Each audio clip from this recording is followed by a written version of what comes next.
শীতকাল একা আসে না, সাথে নিয়ে আসে বিয়েবাড়ি, জন্মদিন, পার্টি, সর্দি কাশি জ্বর, এই সব একসঙ্গে। সবাই বিয়েবাড়ি পেলেও ভাগ্যের চক্করে আমি এবছর একটাও বিয়েবাড়ি পাইনি, কিন্তু খিদে তো আর হার মানে না, সেই জন্য আজ সন্ধ্যাবেলায় নিজেই বানিয়ে ফেললাম স্যান্ডউইচ, এগ স্যান্ডউইচ। অবশ্যই এর সঙ্গে আমি দিয়েছিলাম লঙ্কা, পেঁয়াজ আর সঙ্গে ক্যাপসিকাম কুচি কুচি কুচি করে।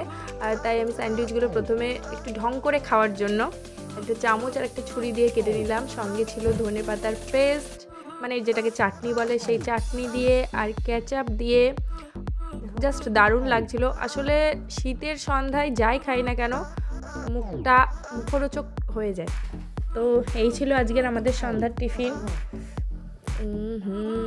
দারুণ। তো তোমরা সন্ধ্যায় কী কী খেয়েছো জানিও সবাই। তো আমি তো এই খেলাম।